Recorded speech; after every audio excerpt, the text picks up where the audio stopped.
ज्ञेय पदार्थ अनंत हैं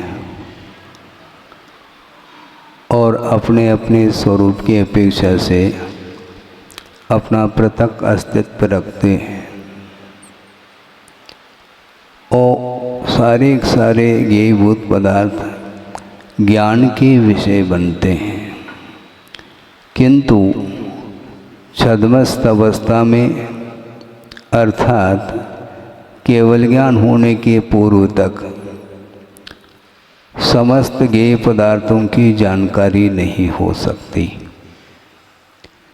इसके बावजूद भी उन अनंतानंत पदार्थों के प्रति जैसा उसका स्वरूप है उसका ज्ञान हुए बिना भी श्रद्धा का विषय बनाया जाता है। द्वादशांग का भी विषय सामने आता है और वह द्वादशांग सकल श्रुत माना जाता है। उसके माध्यम से भी बहुत कुछ पदार्थ का बोध हो जाता है।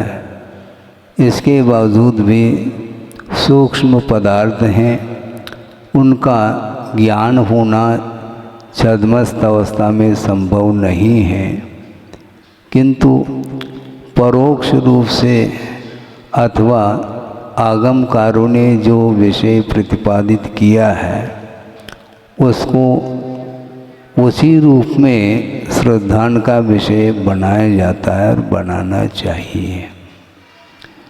ज्ञान को लेकर के प्राकर के बहुत विकल्प होते रहते हैं। वो विकल्प क्यों होते हैं? विकल्प को शांत किया भी जा सकता है। जब अनंतानंत पदार्थ हैं वो सारे पदार्थ वो बुद्धिगम्य नहीं हो सकते छद्मस्त अवस्था में, तो विकल्प करने से सार क्या निकलता है?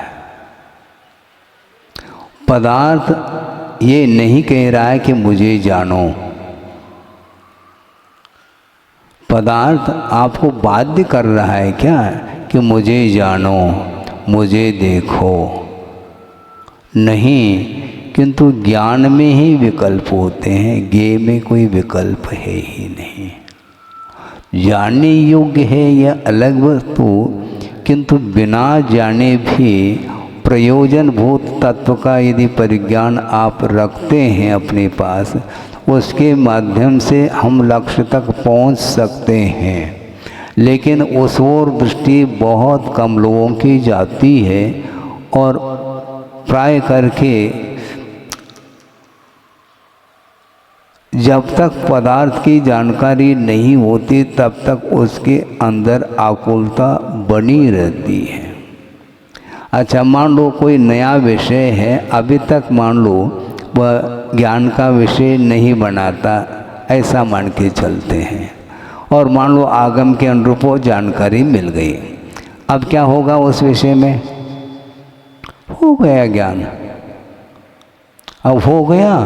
अब फिर दूसरा जो नहीं हो रहा है उसके बारे में विकल्प, और जिस पदार्थ की जानकारी हो गई है उसके माध्यम से भी हम आगे बढ़ सकते हैं मोक्ष मार्ग की ओर। लेकिन मोक्ष मार्ग की ओर कदम न रखे वो अन्य विषयों की ओर, अन्य पदार्थों के ज्ञान को लेकर के विकल्प बना रखता है। पहले भी हमने इस विषय को रखा होगा चर्चा के दौरान कि आपके पास जितना क्षोभमात्मक ज्ञान है, क्या वह सारा सारा उपयोग में आ रहा है क्या? उत्तर देना थोड़ा। प्रवचन को भी चर्चा का रूप दिया जा सकता है, गर्मी है इसलिए। जो आपके पास क्षोभम है, आगम का ज्ञान जितनी मात्रा में है इसमें कोई बाधा नहीं, क्या वह सारा प्रयोग में उपयोग में आ रहा है? कथनचित क्या आता है मैं बता दूं ना, थोड़ा आता है, पूरा का पूरा तो आ नहीं रहा। क्षोभम है आपके पास, किंतु उस क्षोभमात्मक ज्ञान में संतुष्टि क्यों नहीं मिल रही है? क्षोभशम नहीं है तो आकुलता होना फिर भी ठीक है। जितना क्षोभशम आपके पास है उसमें आत्मसंतुष्टि का अनुभव होना चाहिए।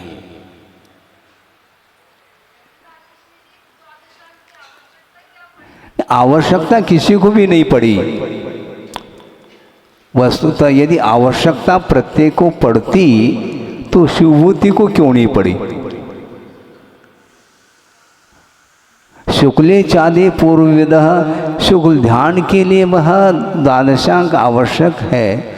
पूर्वधारी है, पूर्वविद ऐसा कहा।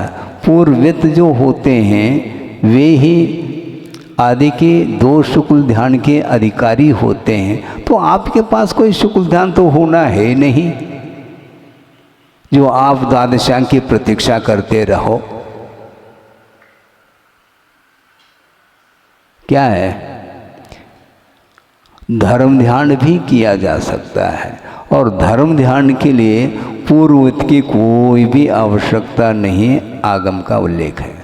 ये बात अलग है जो पूर्वविद का ज्ञान रखते हैं उनको शुक्ल ध्यान होगा, लेकिन धर्म ध्यान वे कर रहे हैं उस इतना ज्ञान रखते हुए भी। तो धर्म ध्यान करना है तो धर्म ध्यान के लिए पूर्वविद की आवश्यकता ही नहीं। तो आप धर्म ध्यान करना चाहिए, विकल्प में क्यों आते हैं आप निराकुल भाव के साथ रहिए, उसके माध्यम से आत्मसंतुष्टि मिलती है। और जिसको आत्मसंतुष्टि नहीं मिल रही है तो हमेशा उसका उपयोग आकुलित रहता है, और आकुलित जो उपयोग है वह धर्म ध्यान कर रहा होता है क्या? ये प्रश्न है। धर्म ध्यान में आकुलता है क्या? बोलो, बहुत कठिन नहीं है। नहीं, व्यवहार निश्चय की बात छोड़ो आप। किसने कहा आकुलता रहती है? ऐसा है, ये आकुलता का अर्थ इच्छा है। इच्छा को शांत करिए तो आत्मसंतुष्टि मिलेगी। हाँ, आप भोजन करने के लिए बैठे हैं तो एक साथ 10-10, 20-20 थाली रखते हैं क्या सामने भरी हुई? क्यों? आवश्यकता नहीं। मतलब जो कल परसों और अन्य दिनों में जो आवश्यकता पड़ेगी उस समय उसकी आपूर्ति उस समय होगी, और वर्तमान में इसकी कोई आवश्यकता नहीं है। ज़्यादा से ज़्यादा कोई व्यक्ति भोजन करता भी है 7-8 रोटी ले लेगा और थोड़ा बहुत ज़्यादा ले लेगा। बहुत ज़्यादा पहलवान है तो उसके लिए 10-12 ले लो, इससे ज़्यादा क्या है? उसमें आत्मसंतुष्टि, भूख मिटती है कि नहीं? यदि भूख नहीं मिटती है तो निरंतर खाते रहो, ऐसा होता भी नहीं, ऐसा देखा भी नहीं गया। प्यास और भूख जो मिटती है वह अपने लिए जितना आवश्यक है वह पर्याप्त मिल जाता है तो भूख समाप्त। उसी प्रकार जानने के लिए 3 लोक है तो सब कुछ जानना चाहो क्या? उतना ज्ञान तो संभव है ही नहीं।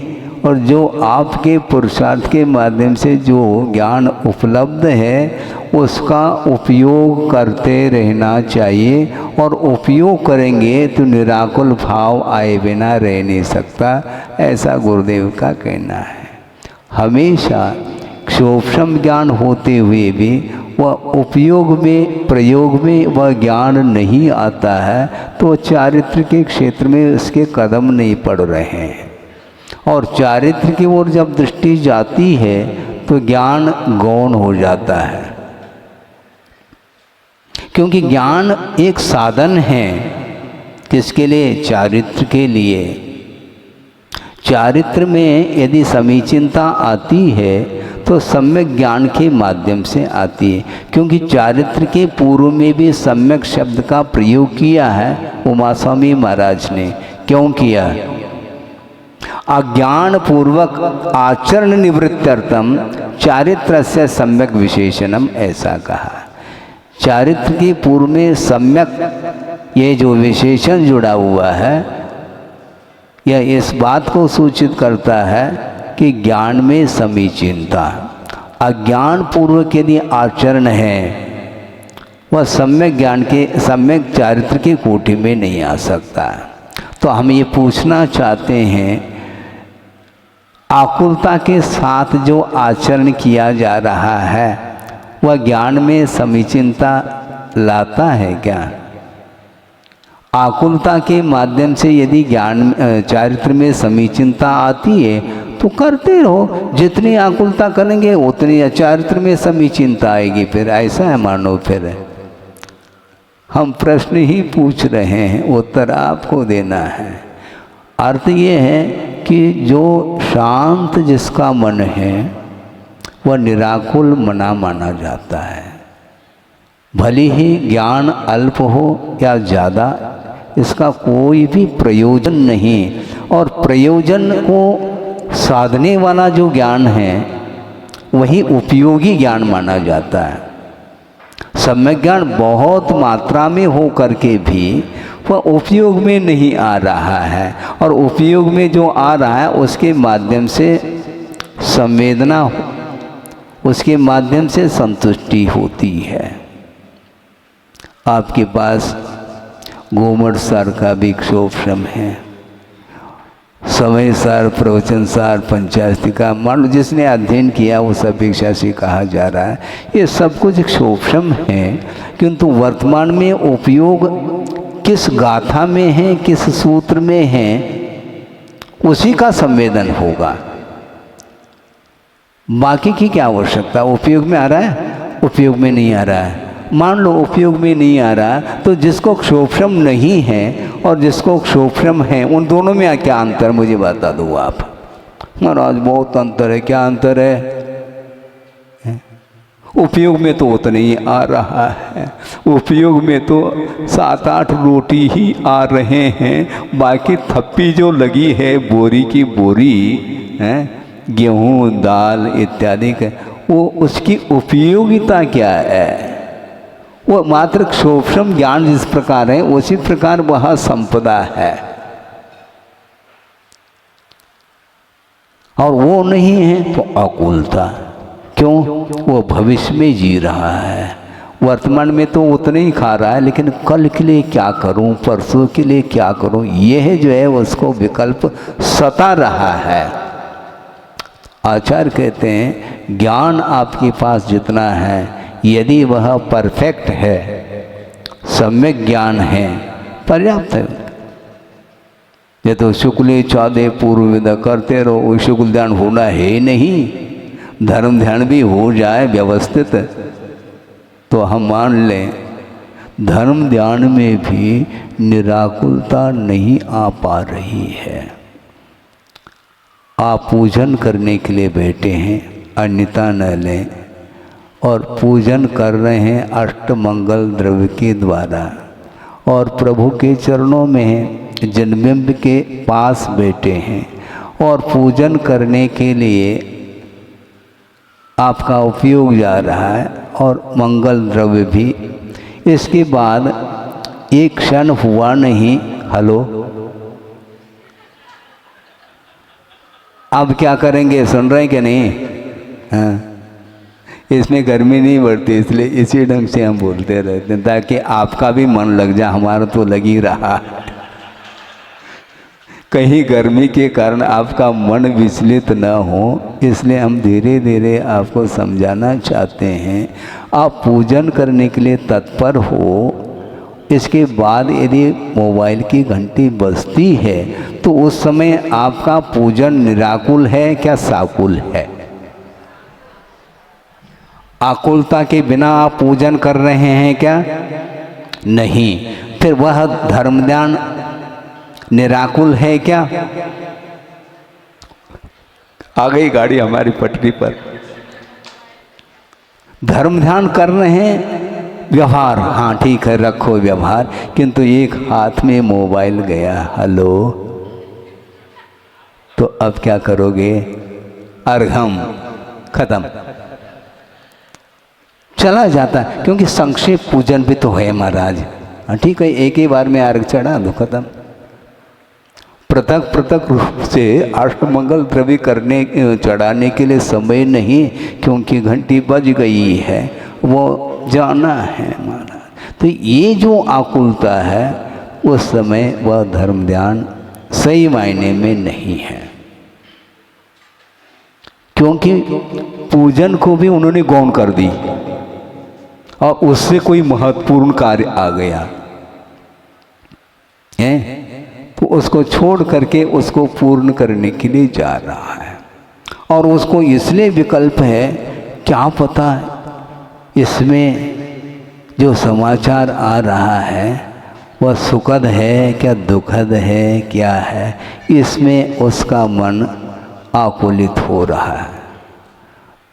और बाहर जा कर के उस मोबाइल को अटेंड करता है, सुखद समाचार मिल जाता है तो पर वापस आकर के पूजन करने का भाव भी हो सकता है।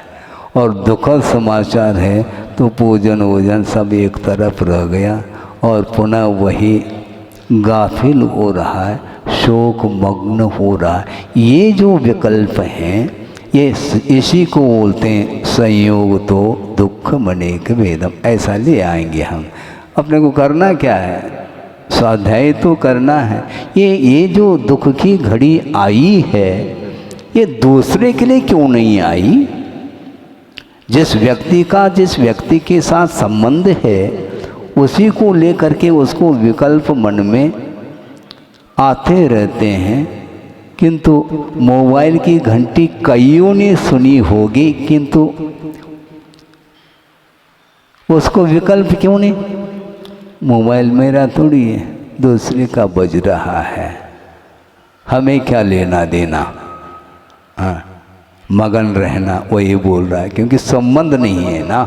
और जिसके साथ संबंध है वो निश्चित रूप से उसको विकल्प आए बिना रह नहीं सकता। और ये सारे विकल्प धर्म ध्यान को विचलित कराने में ये कारण है। और धर्म ध्यान बहुत जल्दी वहाँ समाप्त हो करके आर ध्यान का वह चित्र सामने आता है। पिक्चर देख रहे हैं और रील चल रही है और ऐसा लगता है कि चित्र भाग रहे हैं। उसी प्रकार इन निमित्तों को लेकर के आपके जो परिणाम रूपी चित्र भाग रहे हैं, स्थिर नहीं है आपके परिणाम। घड़ी घड़ी में परिणामों में अंतर जो देखने को मिलता है वह इसी प्रकार जब तक जिन जिन वस्तुओं के प्रति आपका जो स्वामित्व भाव लगा हुआ है तो कभी भी किसी भी पल में आपके धर्म ध्यान को वह समाप्त करने में कारण सिद्ध हो सकता है, होता है। इसलिए आपके पास बहुत अच्छा सूक्ष्म ज्ञान है, इसके बाद भी धर्म ध्यान से आप विचलित हो रहे हैं। इस प्रकार सोचने में आता है महाराज हम निश्चिंत इसलिए हैं क्योंकि आप सोच सोच करके बोलते हैं, इसलिए हमें सोचने की क्या आवश्यकता है। जब इस प्रकार है तो फिर आप ज्ञान के विकास को लेकर के विकल्प क्यों करते हो? शांति से बैठो ना, मैं सुना दूंगा, तुम सुनते चले जाओ। ये भी नहीं होता। ये सब वस्तुतः ज्ञान के माध्यम से जो कार्य होना चाहिए वो नहीं हो पाता। इसलिए संवेदन जो है भविष्य का नहीं हो सकता। भविष्य की आकांक्षा हो सकती है, अतीत की स्मृति हो सकती है, किंतु संवेदन जो होगा वह वर्तमान का होगा। इसलिए वर्तमान में एक थाली परोस दी गई है, उतना अच्छे चाव से भोजन कर लो और अंतों की चिंता मत करो। जब समय होगा उस समय कर लेना, अभी क्यों चिंता कर रहे हो? चिंता में और चिंतन में बड़ा अंतर यही अंतर है, आपका मन शांत नहीं है। मन में हमेशा विकल्प रूपी तरंग उत्पन्न होती ही रहती है, इसलिए सहजता नहीं आ पाती। और जहाँ पर निराकुलता है वह सहज बोल सकता है, नहीं भी बोले तो उसको कोई विकल्प है ही नहीं। काय का विकल्प? जब अपने पास ज्ञान है और वह ज्ञान का आत्मा के साथ तादाद में संबंध जब है तो ज्ञान छूटने वाला थोड़ी है। कम बेशी हो सकता है, विस्मृत हो गया तो पुनः स्मरण में भी आ सकता है, तत्काल आना चाहिए महाराज। नहीं आ रहा तो उसी से क्यों अटैचमेंट रखो, नहीं आ रहा तो छोड़ दो दूसरा, क्योंकि पर्याप्त क्षोभम है ना आपके पास। एक ही गाथा के पीछे क्यों दौड़ लगा रहे हैं आप? ये गाथा श्लोक या सूत्र के माध्यम से चिंतन करते हुए मान लो ज़्यादा विस्तार नहीं कर पा रहे, एनालिसिस पर्याप्त नहीं हो पा रहा है तो छोड़ दो। नेक्स्ट दूसरा सूत्र, दूसरी गाथा ले ली, आकुलता मिट जाती है इसमें। नहीं है और इसमें तो समझ में नहीं आ रहा, और घंटों समय का अपव्यय कर रहा है। हाँ, आकुलता है तो निश्चित रूप से वह समय चला जा रहा है। नहीं है, नेक्स्ट अगला, अगला नहीं है तो पगला हो जाएगा वो। हाँ, पागल हो जाएगा वो, उसको आना जाना कुछ है ही नहीं और बार बार टेंशन में आ रहा है तो उसको लेकर के कभी डिप्रेशन में भी आ सकता है, क्योंकि सामने वाले के पास इतना ज्ञान है, अपने पास इतना ही ज्ञान है। तो ये जो कंपैरिजन जो है ना, ये आपके लिए दुख के लिए कारण है। इसलिए ज्ञान कभी भी दुख के लिए कारण नहीं होना चाहिए। यदि उस ज्ञान में रागांश है तो निश्चित रूप से वह दुख के लिए कारण होगा। राग सहित प्रतिकूल है और राग रहित अनुकूल। ये सारा जो विषय आपके सामने दिया जा रहा है, इसको मैं कोई कंठस्थ करके वहाँ पर सोच विचार करके आया हूँ, ऐसा कुछ नहीं है। बिना प्रवचन के भी निरंतर सहजता के साथ जो कुछ भी चिंतन करने में विषय आता है तो उसको सहजता के साथ रखा जा सकता है। नहीं भी रखने में आ जाए, रखने वाले बहुत सारे, हमें काय की चिंता, चिंता मोई काय की। लेकिन क्योंकि रखने वाले तो बहुत सारे होंगे ना, क्या दिक्कत है अपने को? नहीं आ रहा तो नहीं आ रहा है, दूसरा जिसके पास है उसके पास भेज दो। अपनी दुकान में वो चीज़ नहीं मिल रही है तो आप क्यों खेद खिन्न हो रहे हो? बहुत सारी दुकान है, वहाँ पर भेज देने, भैया उस दुकान में पर्याप्त मिलेगा, आप जो चाहते हैं, हमें कोई आपत्ति, वहाँ जाइए कृपया। और अपन निश्चिंत है। गुरुदेव का यही कहना, जो जितना निश्चिंत निराकुल होगा उसका मन बहुत शांत रहेगा और उसके माध्यम से विशुद्धि अनायास बढ़ती चली जाएगी। कोई प्रयत्न करने की आवश्यकता इसलिए नहीं क्योंकि उसके पास किसी भी बात को लेकर के मूर्छा नहीं है। और मूर्छा यदि है तो हमेशा जो है ना उसका मन प्रफुल्लित नहीं रहेगा। प्रफुल्लित दिखाने का प्रयास कर सकता है किंतु वह प्रयास उसका सहज नहीं है, प्रयास है। इसलिए जहाँ पर आयाम है, आयास है, तो वहाँ पर वह प्रयास ही है, नेचुरल नहीं है। इसलिए निश्चिंत रहना है, भविष्य में नहीं जीना, हमें वर्तमान में जीना है। इसलिए आपका उपयोग हमेशा कदम कदम पर खेद खिन्न का अनुभव कर रहा है। ये क्यों है? अविक्षिप्तम मनस्तत्वम विक्षिप्तम भ्रांतिरात्मना। आत्मा की जो भ्रांति है वह विक्षिप्त मन माना जाता है।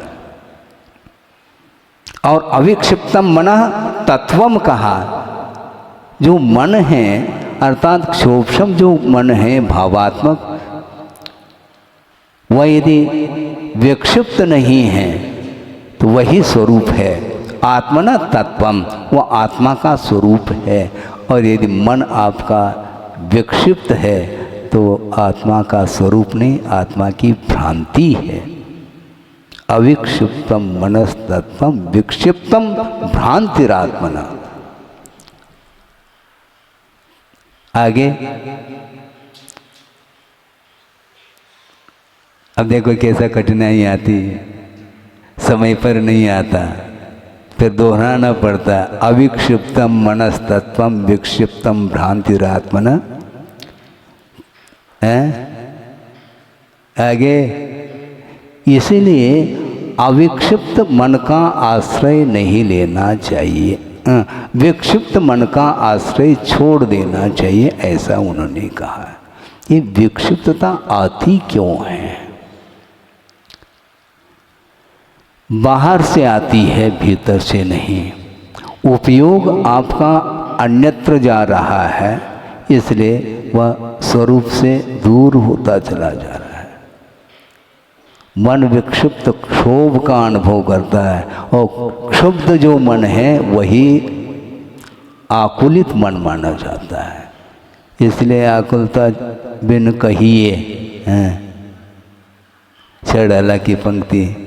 आकुलता है तो वह मोक्ष को प्राप्त नहीं कर सकता, पक्की बात है। इसलिए शांत बैठ करके जितना ज्ञान है उसका सदुपयोग करने के लिए आप तत्पर रहेंगे तो निश्चित रूप से आपका कल्याण हुए बिना रह नहीं सकता है। क्योंकि आज दीर्घ सनन है नहीं, मोक्ष मिलना है नहीं। कितने भी विकल्प तुम कर लो, कितने भी आकुलता कर लो, संभव नहीं। जो संभव नहीं उसको संभव करने का पुरुषार्थ भी व्यर्थ है, नहीं करना चाहिए। केवल ज्ञान उत्पन्न होना नहीं, तुम आकुलता करो या निराकुल रहो, कुछ भी करो आप, जब होना नहीं है तो उसको लेकर के जबरदस्ती क्यों करते हो? यथा योग्य करने के लिए कहा है। यथा सामर्थ्य, क्षमता आपके पास जितनी है उतना करिएगा। महाराज योग्यता को हम इस कैसे पकड़ेंगे? अपने अपने क्षेत्र में योग्यता को तो पकड़ ही रहे हैं आप। भोजन करते हैं तब भी आपको ये ज्ञान है कि कितना डाइजेस्ट हो सकता है?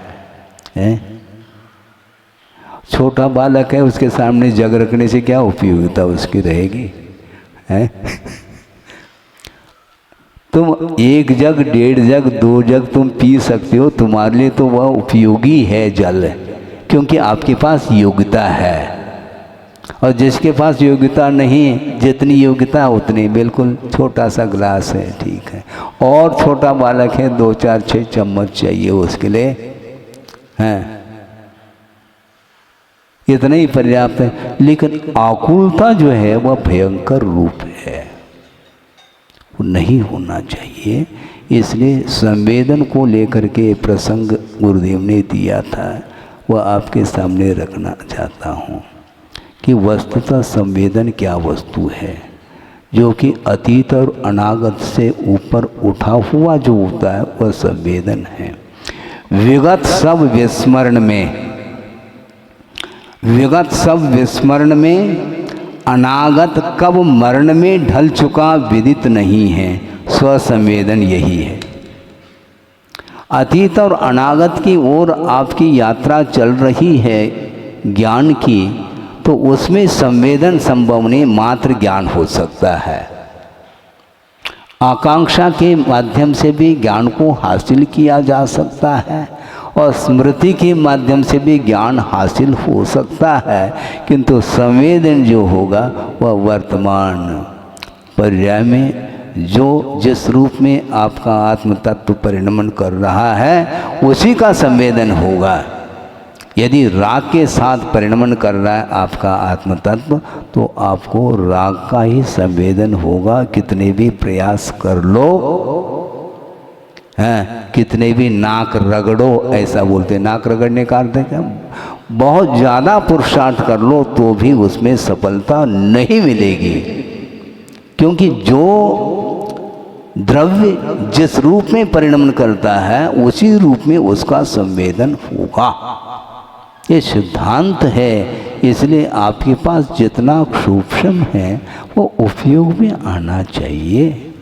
एक उदाहरण पहले भी हमने दिया था, फिर से दे रहा हूँ क्योंकि हम देते हैं इसलिए उसके माध्यम से और फ्लो आ जाता है हमारे लिए। कि अभी वर्तमान में तो मोबाइल का युग है, जो भी व्यवस्था उसमें चल रही है। पहले टेप रिकॉर्ड चलते थे और उसमें कैसेट डाला जाता था और स्विच ऑन करते हैं तो कैसेट भर जाता है, ठीक है। ये कैसेट जो भर गया और कैसेट की थप्पी लगी है, एक घंटे का उसमें रिकॉर्ड भरा हुआ है प्रवचन आदि की अपेक्षा से, किंतु वो कैसेट क्या है, वो अक्षोभ्रम है, और टेप रिकॉर्ड जो बज रहा है वो उपयोग है। समझ में आ रहा है कि नहीं? टेप रिकॉर्ड जब तक स्विच ऑन नहीं करेंगे और उसमें कैसेट नहीं डालेंगे तब तक आपको प्रवचन सुनने को नहीं मिलेगा। उसी प्रकार आपके पास पर्याप्त मात्रा में अक्षोभ्रम होने के बाद भी आपका उपयोग किस बटन को आपने स्विच ऑन किया है, वही जब करेंगे तब सुन पाएंगे, नहीं है तो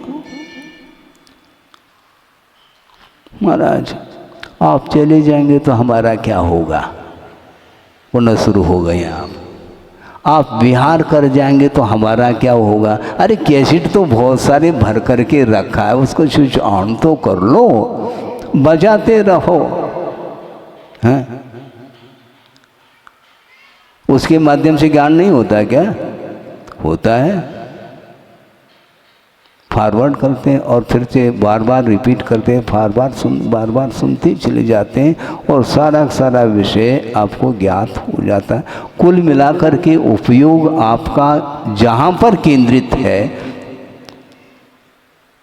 उतना ही ज्ञान और उतना ही संवेदन होता है।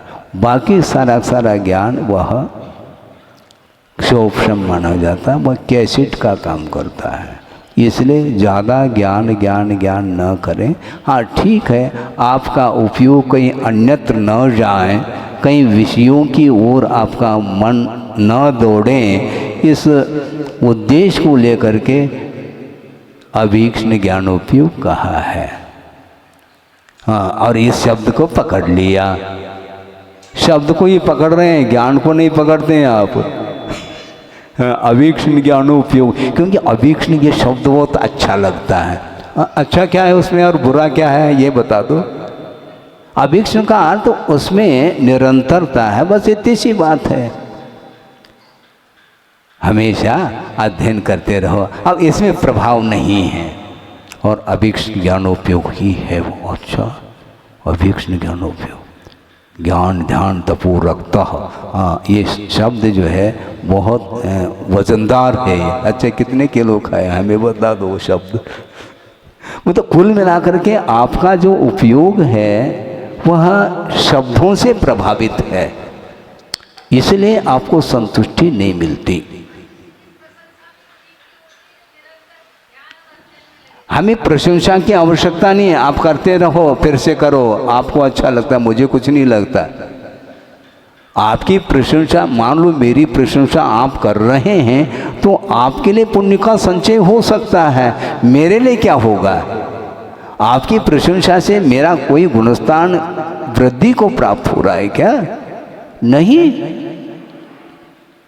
भगवान की आराधना, गुरु की आराधना, अपने से जो बड़े गुणी हैं उनकी आराधना करने से जो आराधना कर रहा है उसका विकास होगा, इसलिए उसको करना चाहिए, करता भी है वो, हमें कोई इसमें दिक्कत नहीं है।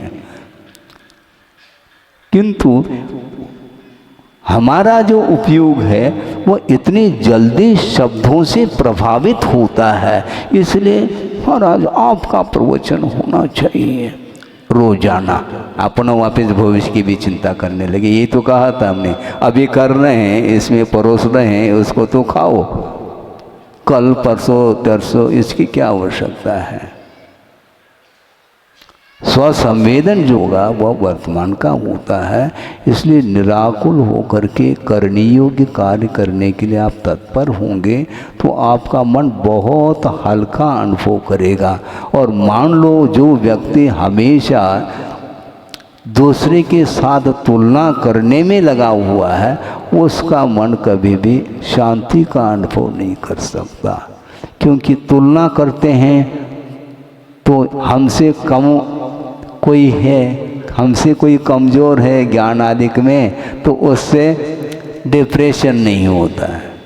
और हमसे यदि बड़ा हो गया हमसे ज्ञान में इत्यादि साधना आदिक में, फिर वो जो है हमारे लिए डिप्रेशन के लिए कारण बनता है। उधर जा क्यों रहे हैं आप, अपने आप में रहो ना। कौन मना कर रहा है? स्वयं ही जा रहा है दरवाज़ा खोल करके, स्वयं ही दूसरे के पेपर की ओर दृष्टि उसकी जा रही। अरे इसके तो 10 पृष्ठ भर गए, हमारे तो 1 पृष्ठ भी नहीं भर पाया। तनाव। और नहीं देखा है तो कोई तनाव नहीं, हम तनाव मोल ले रहे हैं। हाँ। क्यों तनाव है? बहिर्दृष्टि के कारण ये सब हो रहा है। इसलिए वर्तमान में हमारे पास जो साधना है इतनी सी साधना है, क्योंकि विशिष्ट साधक देखने में नहीं आ रहे हैं जैसे गुरुदेव जैसे। अब हमारी साधना क्या, कोई तुलना करने के लिए चले जाएं तो कोई मिल ही नहीं रहा।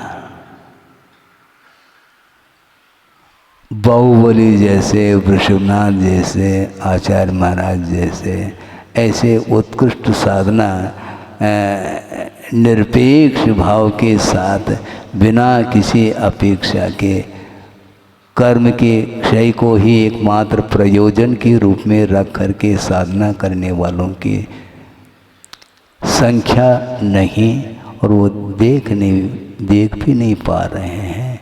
तो ऐसी स्थिति में कम से कम उनका स्मरण करो और यथाशक्ति करो जिसमें सार है। नहीं है तो समय तो निकलता चला जाएगा। कम से कम अभी 9 तो बज ही गया है। लग रहा है महाराज घड़ी जल्दी जा रही है। घड़ी जल्दी नहीं जा रही है, भाग नहीं रही है, किंतु आपको आपका मन केंद्रित है और आपको अच्छा लग रहा है, इसलिए और महाराज और बोलते जाओ। और ये भी आकुलता। जो बोला गया उसको आत्मसात करने के लिए समय देना चाहिए। आध घंटा जो हमने दिया है आगम के आधार से, इसका उपयोग आप करो तो वह बाद में भी आपका वह कैसेट चलता रहेगा, नहीं तो फिर गया। इसी को बोलते हैं शाब्दिक ज्ञान। वह शब्द रुकते नहीं। आध घंटे तक हमने बिना रुकावट के आगम का आलम्बन लेकर के जो विषय देने का पुरुषार्थ किया, वो सारे शब्द निकल गए। अब मुझे आप पूछ लो कि महाराज ये आध घंटे में आपने जो दिया है वह वर्ड बाय वर्ड अक्षर से पुनः रिपीट करो, संभव नहीं। ना मेरे लिए संभव है ना आपके लिए संभव है। इसको बोलते मात्र अवग्रह। तो ऐसी स्थिति में कितनी आकुलता करोगे?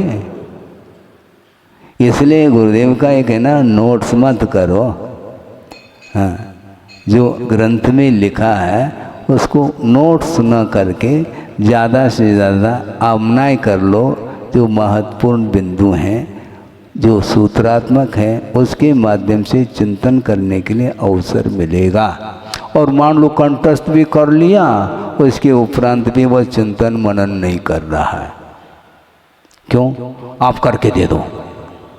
अरे हम पढ़ा सकते हैं, चिंतन तो आपको करना है। अनुप्रेक्षा मुहुर्मुहुर् चिंतनम, कौन चिंतन करेगा? आप करो। कैसे करें? आधार है आगम के आधार से बार बार चिंतन करिए और बार बार चिंतन करने से ज्ञान का विकास होता है। और मान लो ज़्यादा ज्ञान बढ़ भी नहीं रहा है तो मान लो 2 मिनट लग गए एक गाथा में, कोई बात नहीं, नेक्स्ट दूसरी गाथा ले लो, तीसरी ले लो, लेते चले जाओ। 2-2 मिनट भी यदि मान लो एक एक गाथा में आपका उपयोग केंद्रित हो गया तो अन्यत्र थोड़ी जा रहा है आपका उपयोग, और अन्यत्र जिसका उपयोग नहीं जा रहा है बस काफ़ी है। कोई आवश्यकता नहीं, क्योंकि स्वरूप का बोध होना चाहिए, इसलिए अविक्षिप्तम मनस्तत्वम कहा। जिसका मन विक्षिप्त नहीं, और मन विक्षिप्त कैसे होता है बोलो? पंचेंद्रिय की विषयों की ओर जिसका मन जाता है उसका हमेशा विक्षिप्त रहता है। महाराज इसमें कौन से पंचेंद्रिय विषय आ रहे हैं? हम बता दें। आकुलता क्यों हो रही हो? क्योंकि उनके पास महाराज इतना है, इसी का नाम है विक्षिप्त। मन विक्षिप्त जो हो रहा है वो अन्यत्र आपका उपयोग जा रहा है, वो अरबपति है। अब मैं क्या करूं? अरे तुम जगतपति बनो ना, क्या दिक्कत हो रही तुम्हें? 3 लोग के नाथ बन लो, कौन रोक रहा है? अरबपति, खरबपति, करोड़पति ये छोड़ो, हैं?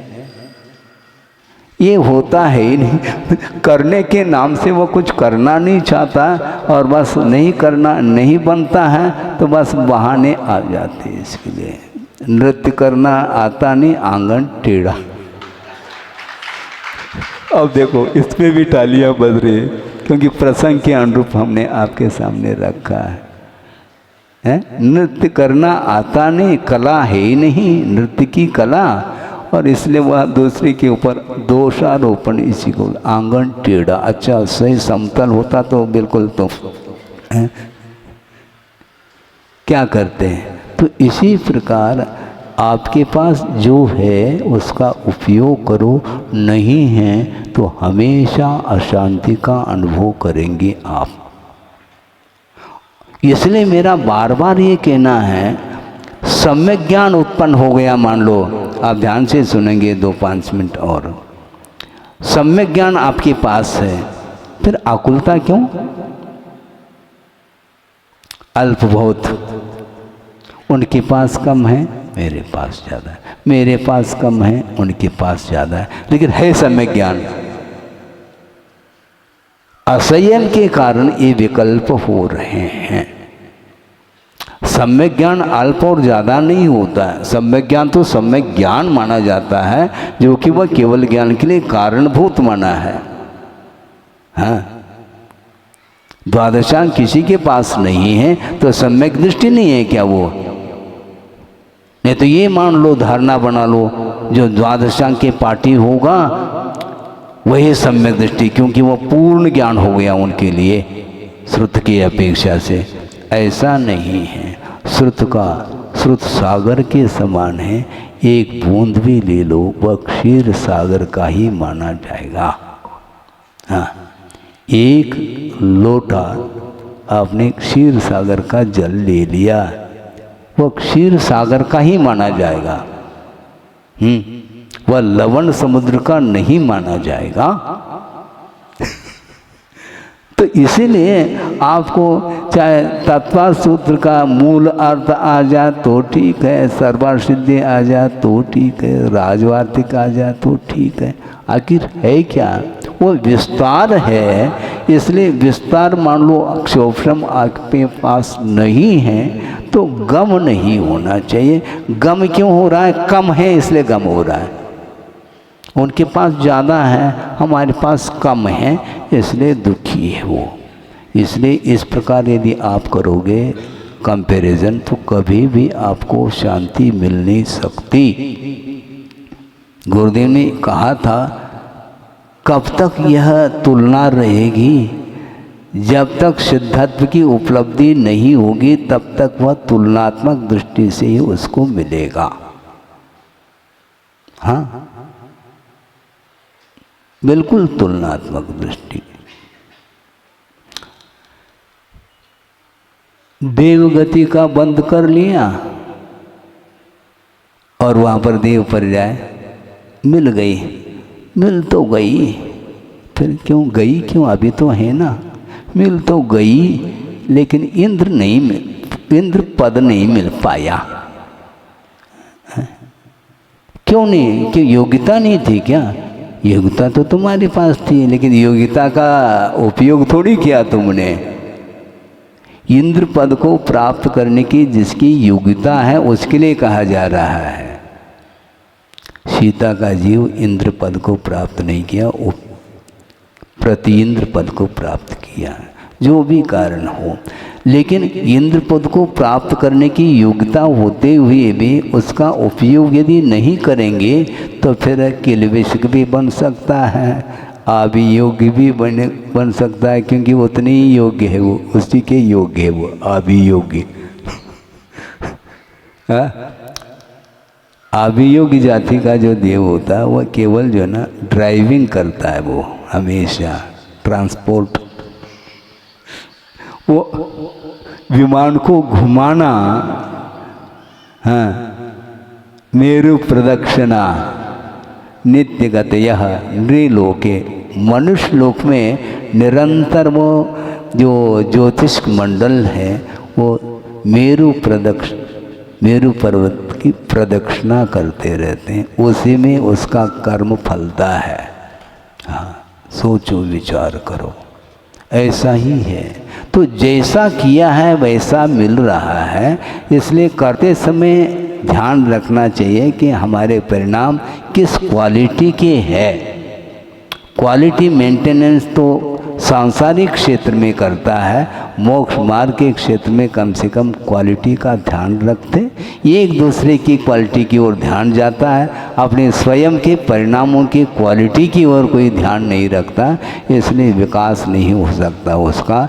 इसलिए विकास करना चाहो तो आपके पास पर्याप्त ज्ञान है, क्योंकि सम्यक ज्ञान है, उसका निरंतर उपयोग यदि अपने आत्मिक विकास में करेंगे तो निश्चित रूप से वह ज्ञान आपके लिए सद्गति तक पहुंचाने में समर्थ सिद्ध होगा। बल्कि पंचम गति जो मोक्ष है वहाँ तक पहुंचाने की क्षमता उस सम्यक ज्ञान में है। इसलिए प्रत्येक व्यक्ति के पास सम्यक ज्ञान है, प्राप्त कर लें, यदि है तो उसका सदुपयोग करने का पुरुषार्थ करें। यही इस विषय का सार है। अहिंसा परमो धर्म की जय। बोधि समाधि परिणाम शुद्धि स्वात्मोपलब्धि शिव सौख्य सिद्धि चिंतामणिम चिंतित वस्तुदाने त्वामंद मानस ममास्तु देवी। परम पूजाचार्य गुरुवर श्री विद्यासागर जी मुनि महाराज की जय।